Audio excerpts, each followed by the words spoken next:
Hello, I'm Pamela Davis Brown. Welcome to episode 246 of the Well Done Life podcast.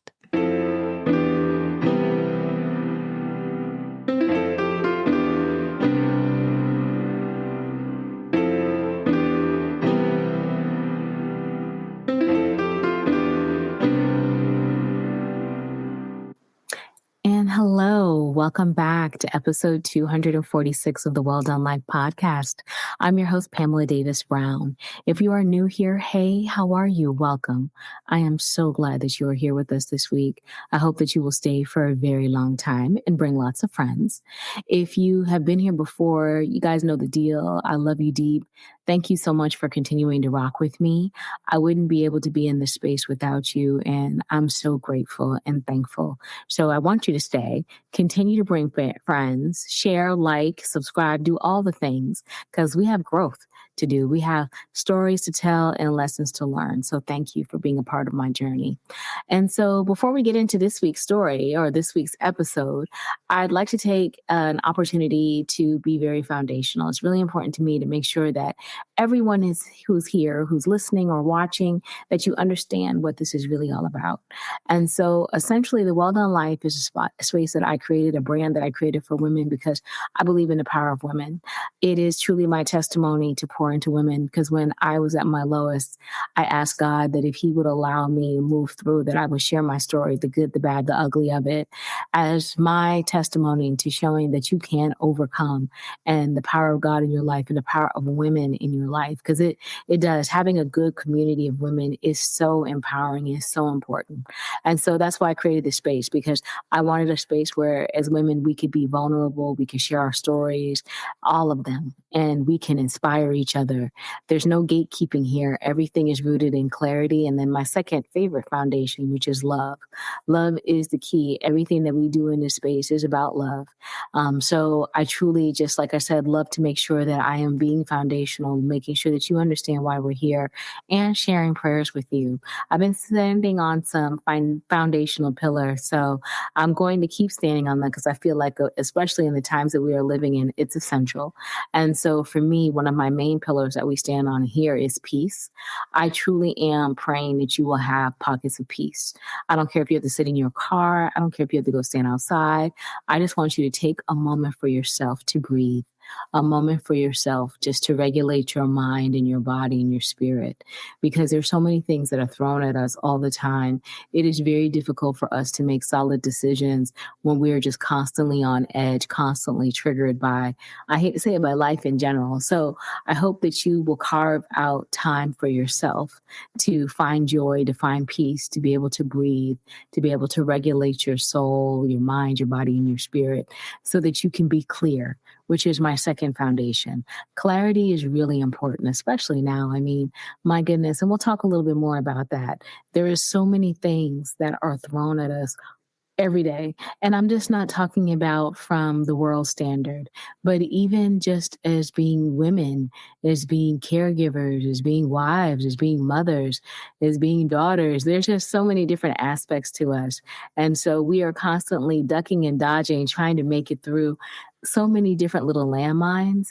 And the greatest gift that we can give ourselves is the ability to be clear, the ability to sit in stillness, in peace, so that you can regulate your mind. And so in that regulation, you can see things as they are. The world isn't changing. People aren't changing. It's just people are showing us what they've always been. The world is showing us what it's always been. And now the blinders have slipped and we're just seeing things clearly. Clarity allows you to be able to make decisions in the best way possible. It's not always the easiest thing. It doesn't mean that it's always going to feel good, but at least when you are clear, you can see what you are facing ahead of you, and you can make a decision based upon that clarity to move forward. And so I pray that you are surrounded in clarity in every aspect of your life. And so that's why I always like to toggle peace and clarity together, because it truly is alignment when you can have both. And then my third foundational prayer that I am standing on, always am going to stand on, is love. I want you to have love. I want you to have good love. I'm talking good reciprocal love. You know, the love that feels good from the top of your head to the bottom of your feet kind of love. And it's not just from a romantic standpoint. I want you to have that as well if you desire it. But I also want you to have a strong community. It is very important to have people that you can ride with, that have your back, and that question you and challenge you to be the best version of yourself. But at the same time, they can catch you when you're falling, that they can support you and encourage you and nourish you. You need that. There is no one that is going to come to save us. Our community is going to save us. We are going to save each other. And in times like this, which I'll be honest, is not anything new, it's just something I feel like you have to be more present, more aware of. You need to make sure that your clique, your people, your crew, whatever you like to call them, is solid. You need people who are thorough. You don't have time to waste with people who you know would never be able to have your back. You know, the kind of people who would bring like like a water gun to a knife fight. And I'm not saying that literally, but I'm just saying, you know what I'm saying. So make sure you have a good, solid, thorough group of people around you. And then rounding out my prayers, I'm always going to stand on abundance. I want you to be abundant. And I'm not just talking about from a financial standpoint. I'm always going to want you to have financial abundance. I want you to be blessed so that you can be a blessing to other people.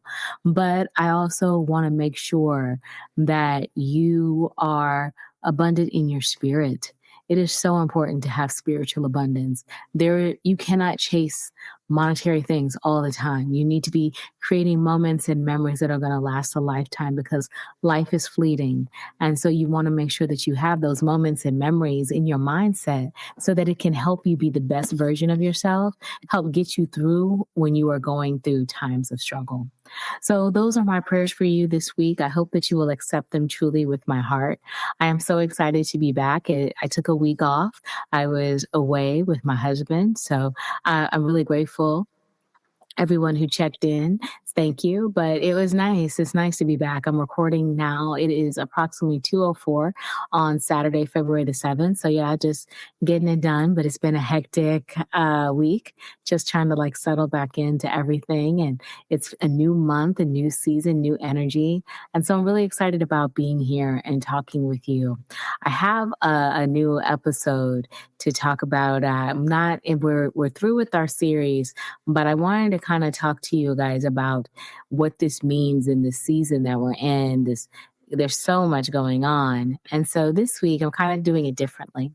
And I'm doing it differently because lately I've been noticing that I'm moving differently, not harder, not louder, just a little softer. And so I want to make sure that I am honoring the shift that I am experiencing. And so I wanted to take a chance today to talk to you about it. And so I'm going to do something I never do. I'm going to tell you guys what the title episode is in here, and we're just going to kind of build foundationally. I'm going to kick it old school for you. And so essentially this week's episode is called Soft, Clear, and Unavailable for Chaos. And it has a subtitle, What It Means to Move Differently in This Season. And like I said, it's just, I've noticed some things about myself recently that I'm moving a little differently. I'm not harder. I'm not louder. I'm just moving with more intention. And I realized that I am truly not making rash decisions about myself anymore. At this point, I have noticed that when I am triggered, I will pause, I think, I choose. And that shift has been showing up for me in how I take care of my body, how I respond to situations, how I see people in the world around me. So today I want to talk about it, what it really means to move differently in this season, because I know I'm not the only one. And the reason I want to talk about it, because I want to talk about it from a standpoint of what it feels like, what it looks like, what intentionality is lived and not just talked about. Because we just kind of came off of my episode talking about, not changing anymore and living. So I feel like it's just important to keep trying to model those type of behaviors. So like I said, let's talk about it from the standpoint of what intentionality really looks like when it's lived and not just talked about.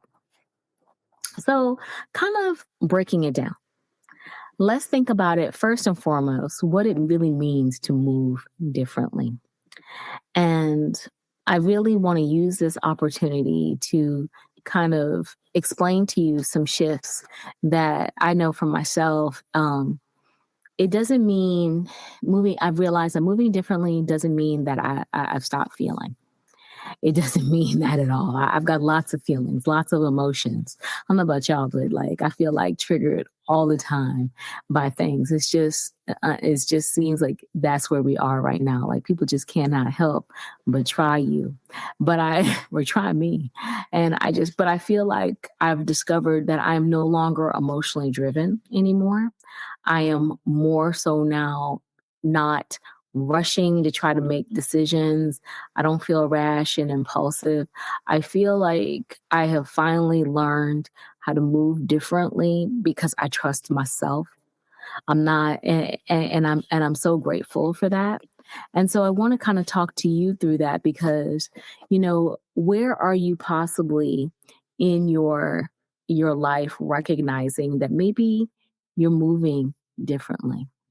Where you've recognized you're not as frustrated anymore. And that can be in the context of relationships with our friends, our family, our job. And it could be like the littlest thing, y'all.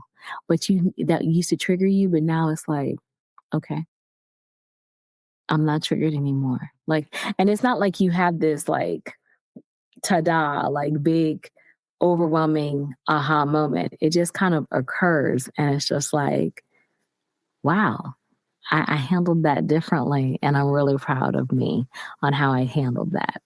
And so I want you to kind of start thinking along that lines as we're talking through this episode, like, what does it truly feel to recognize, like, wow, you know what? I really am moving a little bit differently, and it feels good. It feels really good. And when was one of those moments that you noticed? Because, like I said, it's definitely not a season where sometimes it's all big to die. Not for me, it hasn't been. It's been slow, little steady moments of life that have shown me that, you know what, I have really grown, I have really healed, and I can navigate anything that is thrown at me because I no longer am afraid of it. And I trust myself.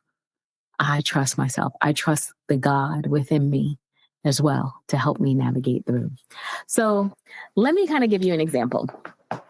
One of my small moments, because I have been living in the small moments. Small moments just have been getting me through. One of them actually occurred this morning, or actually not even this morning. I'm going to say maybe like a few weeks ago. I am, for all of you guys have known, I've been on a health journey for over a year now.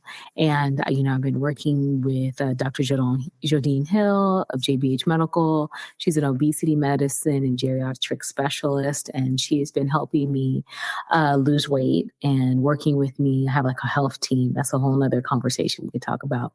But she's been working with me. I've been utilizing a GLP-1 to lose weight, but I've also been on a body recomposition journey. And so as a part of that body recomposition journey, I have really started working out much more intentionally, not necessarily aggressively, I'm going to say, but intentionally, as well as making sure that I am prioritizing a more healthier lifestyle in regards to how I manage my macros and how I eat protein and just looking at the whole picture holistically.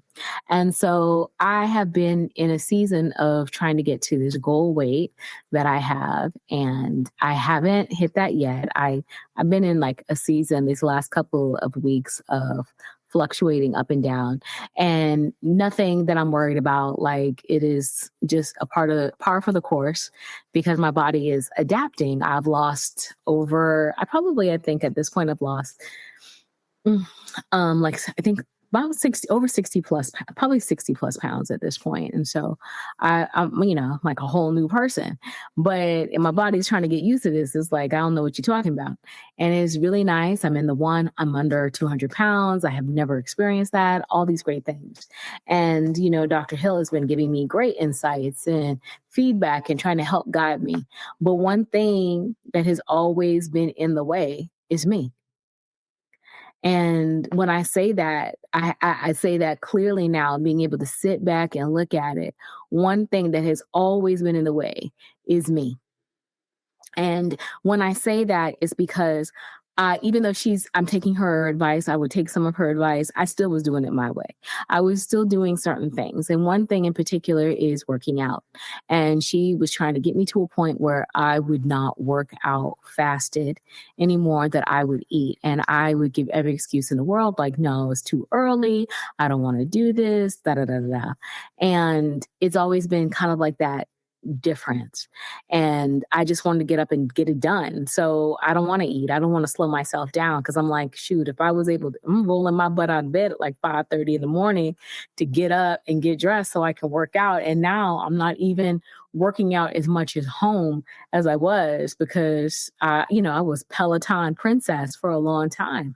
But now I'm like weightlifting mommy. So that means I have to get my butt up and go to the gym so that I can have access to what I need in order to build muscle the way that I want to build muscle. And so I got to do something different. I was like, I've already acquiesced that. So I don't want to have to get up and eat. And then one day when I was lifting the weights, I was so flat and so tired. During my first set, I was like, this ain't it. And I went to my little assistant. Yes, y'all, I love ChatGPT. I know there's a lot of opinions. I didn't ask for feedback about them, but me and my ChatGPT assistant have a very strong relationship. And so my assistant has been helping me get through. We worked it out. I explained what was going on. And my assistant was like telling me, okay, well, you need to eat in the morning. You need a little something to help you. And I finally was like, you know what? I'm going to try it. And so, yeah, I know that sounds crazy that I would listen to Chat GPT over my doctor, and it really is not like that. But even though I'm sure if she's listening, she's thinking that it's not like that. But, I needed that push.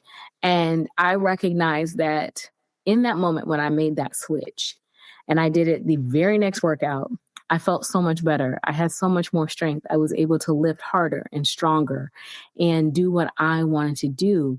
And I realized that by making that small adjustment to myself, I was being obviously more intentional about how my journey is going to go physically and the performance that I was going to get, because I was going to be able to be better and be stronger.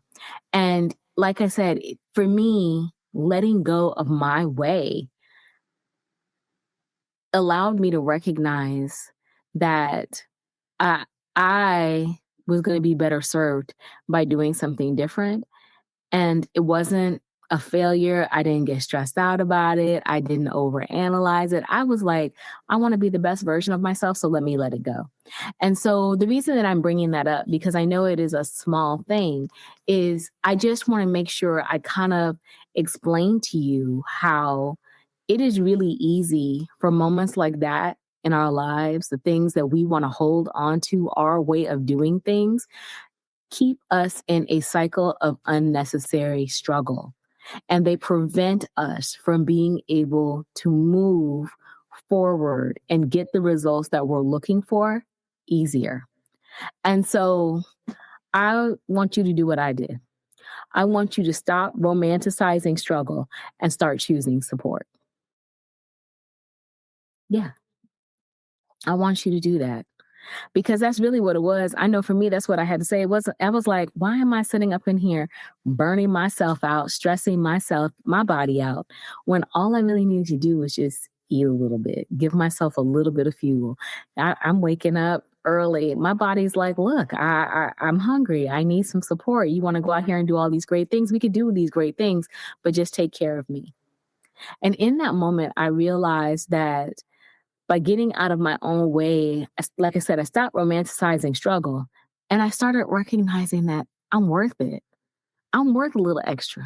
I'm worth a little support. Why would I be denying myself my best version of me because I have some old antiquated way of doing things? Be open, be receptive, Pamela, and great things will happen. So I'm saying back to you, be open, be receptive, because great things can happen. Because like I said, if I hadn't really done that, it was like, I was just going to continue to struggle. And if you aren't doing that, and it may not be like your body for you, it may be something else. It's just, where might an area of your life be asking for more care versus more push? you know?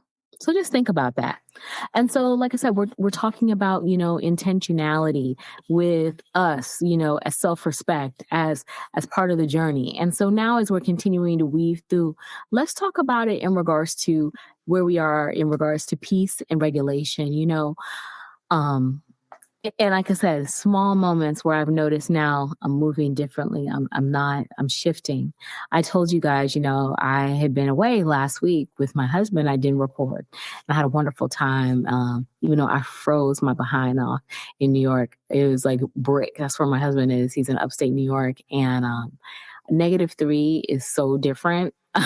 Like Orlando, Central Florida, we were cold last week too, but -3, it's a whole new level of cold. But that's a whole nother story. And so when I was on my way up there, I had my work laptop with me and, working, just trying to get some things teed up. And when I got off the plane, I left my laptop on the plane.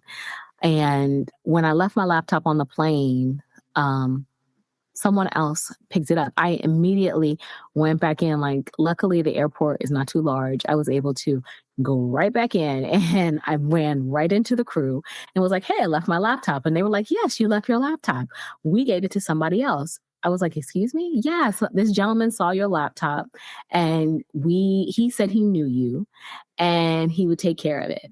And so we thought you guys were together because he was a Black gentleman too." That's a whole yes. Yes. If you are thinking that instantly, yes. And I was traveling by myself. There is no other Black gentleman traveling with me. So that was a whole thing. That was the first thing that you're telling me. Like you let this person take my laptop because they were Black, which was kind of crazy to me too. And so, long story short, short story long, they were like, "Yeah, but they have it, what have you." So we wound up going through kind of like a quick cycle of them telling me that somebody turned it in. All during this time, y'all, I did not get upset. I did not yell. I did not scream. I did not pitch a fit. I didn't say anything. I was just like, the only comment that I made is I traveled by myself. I wasn't with another Black gentleman. So, and they were like, "Oh, right." That was the response. But I quickly moved past that, wound up going to security and just kind of working through somebody had it. It took a few days for it to resolve out, a day or two. But it did resolve out and I got my laptop back. Long story short. But as you can see, that situation can be very triggering. And I mean, especially in the midst of it, you gave it to someone or you let someone take it. You didn't take it. You let this person take it. And you told me that you let them take it because we're Black, because he's Black, I'm Black. And you just assumed that all Black people know each other and we all carry the same things, even though we sat nowhere near each other. But that's a whole nother story. In that moment, when all of that was happening, I was so proud of myself because I remained calm.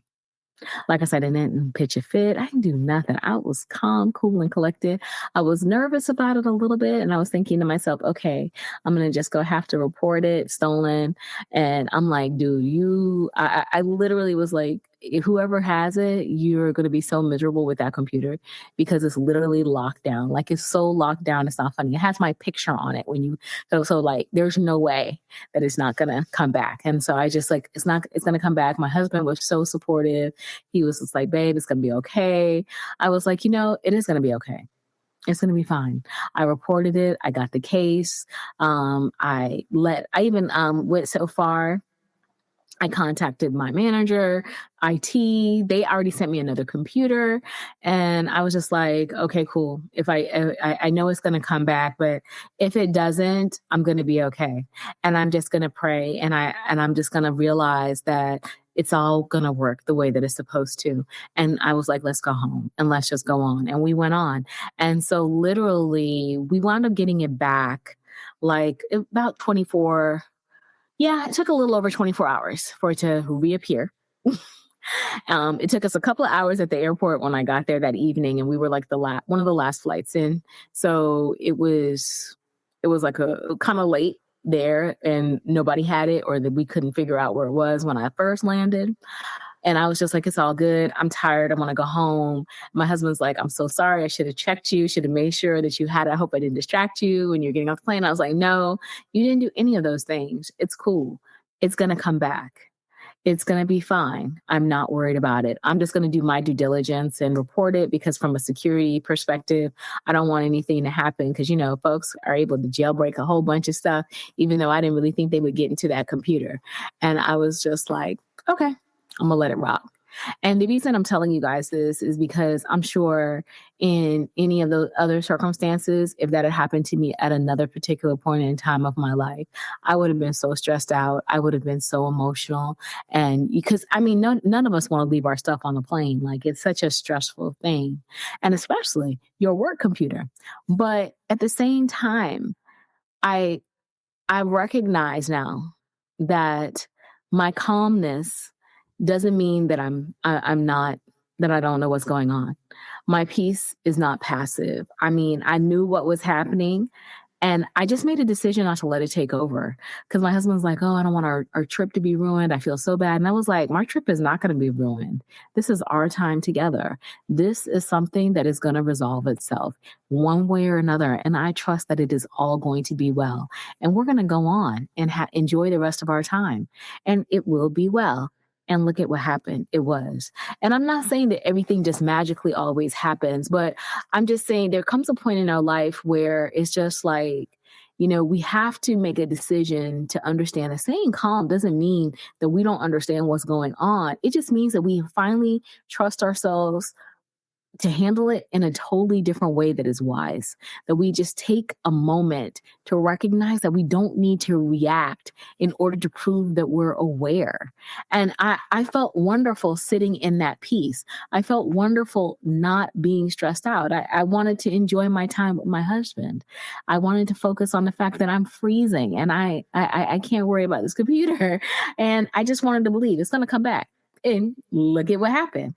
It came back, and I didn't have to raise my blood pressure or lose myself in order for that to happen. And so I hope that you are kind of maybe seeing areas in your life by me explaining this, where there's a situation or two where you can step back, where you can take a breath, where you can recognize you don't have to pop off in every situation in order for you to be aware or to be engaged. Your calm, your peace is just as effective as your rage and your emotion. So just saying. And so those are just some of the things, like I said, it's like been like small little things that I have noticed it. But one thing in particular where I really feel like I've noticed it now is in life itself. And when I say life itself, I'm talking about when dealing with people in reality. These are some very trying times. Like, February is one of my favorite months. Obviously, Black History, but it's my birthday month. I love February. And this February, even though we are 7 days in, it's already been a lot. 7 days in, we have seen a lot, haven't we? This world has so much going on right now. There is so much negativity, so much toxic behavior happening. But the one thing that I would ask, not that I would even like try to sit up in here and rationalize, because I'm not even trying to do that. I'm just wondering, when did people all of a sudden, do they, realize that nobody's really changing? The stuff that we're seeing, this should not be a surprise to anybody right now. I mean, seriously, I have to admit, normally for myself, and I do talk about it. I do love talking about politics and current events in life. I have a degree in political science, so I take what's going on very seriously. Um, and I just want to ask that all the time. Like, everyone is so triggered, but what are you triggered by? This is something that we have seen all the time. Like, people didn't suddenly change. They didn't. The people that are out here making all the noise, they've been making noise for a long time. This is a new behavior. And I guess in the way that, people like to stoke the fires of racism, let's just call it really what it is. When did that not occur? Like, I'm trying to understand that, because what we're seeing now, socially, culturally, politically, it's not new. It's just revealed behavior. I mean, it really is. This is nothing new. Nothing new. I mean, we could go back and study some of these people, and and really look at some of the comments, some of the things that they've done. I mean, I cannot say enough. Like, thinking about, now as I'm recording, obviously everyone has seen the video that was posted by the president or on their social in reference to former President Obama and First Lady Michelle Obama, and depicting them as apes. That's nothing new. That's nothing new. That's not new behavior. I mean, this is the same person that, like I said, many, many years ago, put out front page ads in the Wall Street Journal for the Central Park Five, who were wrongfully accused and convicted of rape in Central Park. Like, it's not new. This isn't new behavior. All these things that we're seeing, I mean, we see celebrities making salacious comments. We see ICE doing all these things. None of this behavior is new behavior. And I think what we all need to understand is that this is just clarity. It's not new. It's just clarity. And we can't get caught up in it. We have to understand that what you're seeing now is just giving you an opportunity to see what has always been there. And you shouldn't be surprised by that. This isn't new.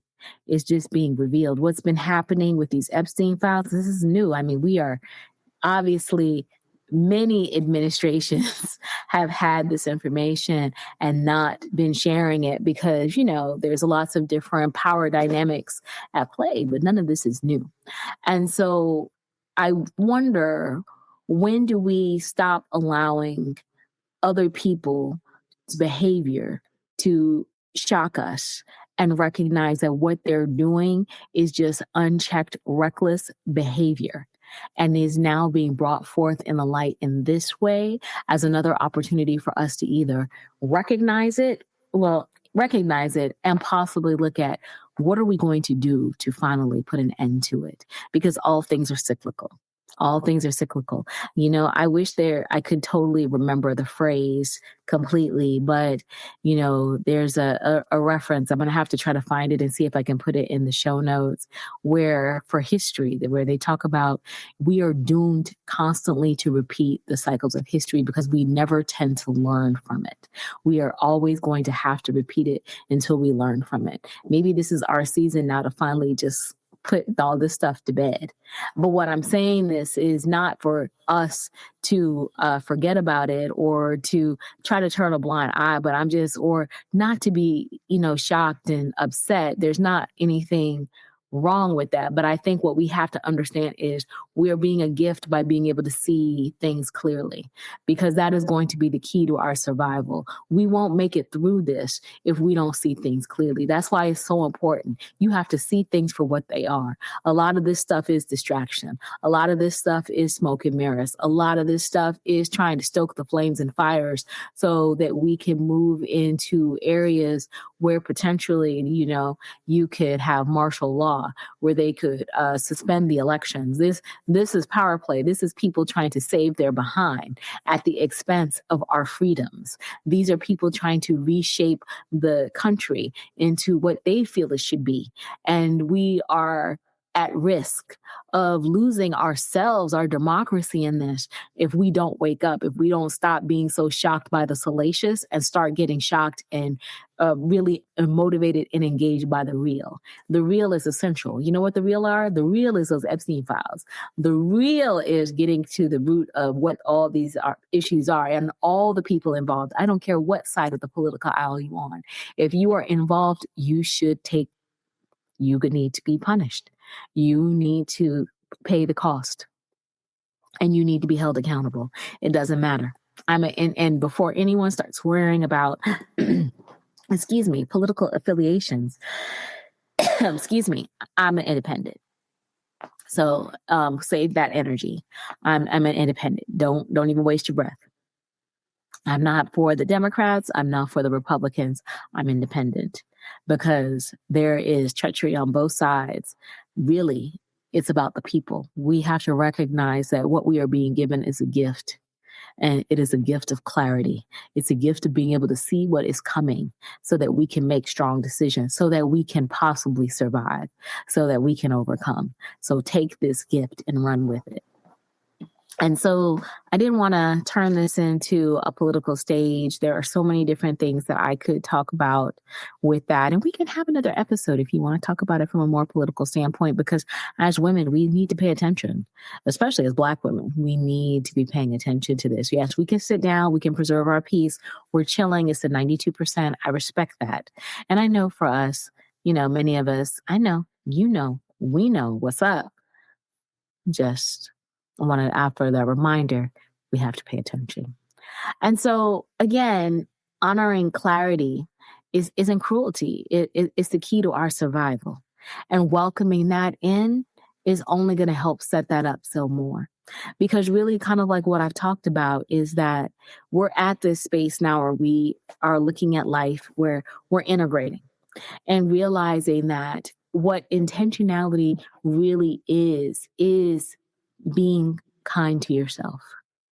It from a physical standpoint, from an emotional standpoint, from a spiritual standpoint, it is being kind enough to yourself to allow yourself to live in the truth. Allow yourself to see things as they are and recognizing that you can still feel deeply. You just don't have to let every feeling make decisions for you. You are in a space where intentionality is what happens when you trust yourself enough to pause. It's okay to pause. You don't have to run on full steam. Take a breath. You deserve it. And you have earned it. And you are worth it. You are worth it. And so this season it's not about control. It's about clarity. It's about honoring yourself enough to pause. It's about protecting your peace without hardening your heart. Because we can still be soft and discerning. And you can be clear and compassionate. You can still feel deeply and choose wisely. It's not a season of being louder. It's a season of being clearer. And clarity is power. So before we close, I want to offer you one reflection. Just something to think about. What is one thing in your life that deserves a pause instead of a reaction? Just one. Just think about that. What area of your life or what one thing in your life deserves a pause instead of a reaction? Start there. Don't overwhelm it. Like I said, for me, it's just started to occur in like small whispers and everyday aspects of life. It'll come to you when you least expect it. But honor that space. Honor that. And build from there and let it just envelop you because you deserve that. You deserve this. So that is this week's episode. I want to thank you again for your support and your encouragement. I hope I gave you some things to think about. Please don't hesitate to share with me your thoughts, how you're growing, what you're doing to be more intentional, how you're staying soft, how you are navigating this crazy world, because I want to make sure that I am supporting you the way that you guys support me. I will make sure that I have all of my information in the show notes. Please don't hesitate to like, share, follow, give me feedback. This is growing. I hope I'm getting better on the visual front. I'm trying. That's where I'm going to put that. I'm trying. I'm going to be experimenting and doing more because I like this and I love y'all. And it's time to grow and do things from a space of peace. So I hope that you are enjoying your Sunday while you are listening to this, or if you are listening to it after the fact or watching this after the fact. I hope that you enjoy it. I hope everyone gets a chance to dance a little on Sunday. We deserve some joy and chaos. You can still manage both. I hope you will enjoy Bad Bunny, or Benito, as I like to call him. I'm very excited about Bad Bunny playing the Super Bowl. I plan on enjoying that section because I love his albums. I love Bad Bunny. He's amazing. And so I hope that you will have some joy. You will dance. You will laugh. You will have some love. And you will still be surrounded in clarity. You will still choose yourself. And you will still be at peace. And so I will talk to you guys soon. Take care of yourselves and each other. Bye-bye.